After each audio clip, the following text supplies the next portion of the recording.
So games run off code, of programming. Programming is just instructions that we give the computer to do certain things. So for example, if I wanted a gem to rotate, I could just tell the computer, hey, make this gem rotate. And that's it. So what I'm going to do is I'm going to create a script just to explain some of the core concepts of programming and what Unity does with those lines of code, with those instructions. You don't need to follow along with this section because we're just going to delete the script afterwards, but I'm just going to use it to illustrate a point. So if we right click and if I right click and just go create new C# script, we're just going to call it test. Going to open that up. It will open up in Visual Studio or another code editing software. Once it's open, you'll see a bunch of different lines that are already in there. Don't worry, you don't need to worry about any of these too much, but I'll just quickly go over them. These are your namespaces. These are basically telling what packages are going to be included in inside of the script here. So we could add more to this, or we could add less, but in general, we basically don't touch this. Then we have our class. Our class is basically the script in itself. It's basically the big, how can you say, the big, think of it like all the instructions will go within this class here, and the class is called test, and it derives from mono behavior. So just quickly, another side note, your code might look a little bit different to mine here. If we click here and I press space and backspace, your code may look like this. This may be how Unity has, or Visual Studio has, formatted your code. You can change these settings so it looks like mine in debug options. And you can go through and you can get the code to format however you like. This just happens to be the way that I like to format my code. It's for the open curly brace to be on the same line as the method, and the closed curly brace is on the end of the method. However, this doesn't actually affect the code at all. So this just makes it look a certain way, but it doesn't actually affect how the code runs. So if you want your code to look like mine, you can go to debug and options, but if you just want to leave it as is, that's totally fine as well. It won't affect how anything runs. Just make sure you understand that your code will look like this, and my code will look like this. Awesome. Then we have two functions. We have void start and void update. And on top of those, we have comments.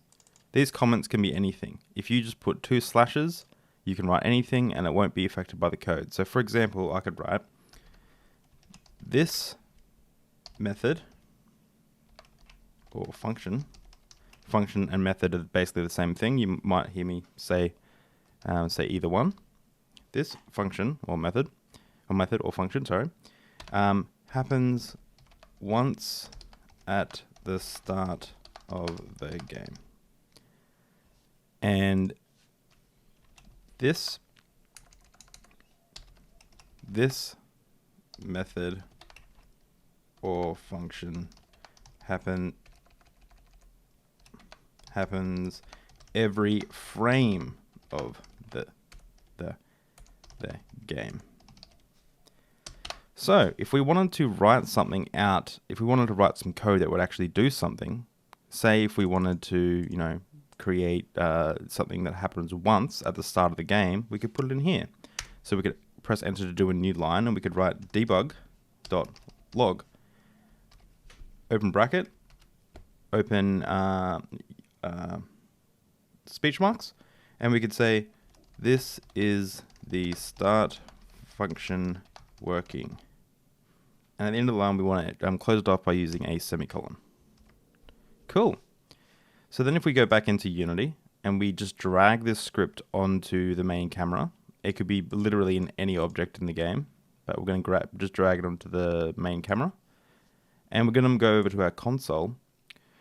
What we've actually asked it to do is we've asked it to, when the game starts, we want to run this line of code, debug.log. It's going to log some information to the console, and the information that we're going to log is this statement here. So if we go over to the console, press play, we should see, let's unmaximize on play.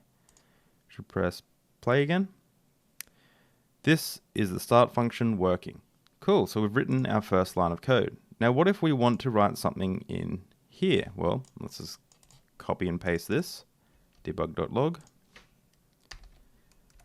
And we have a script here this is the start function working. Well, this is the update function. Well, let's say this is the update function working every single frame.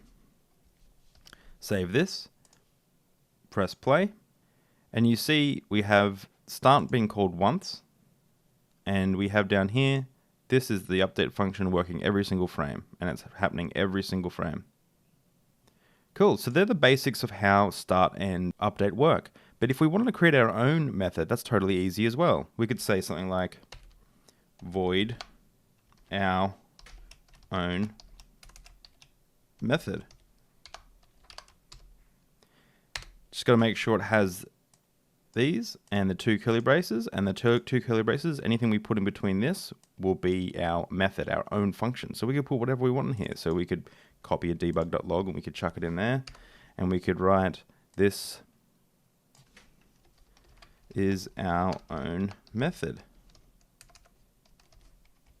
Save that, go back over to Unity, press play,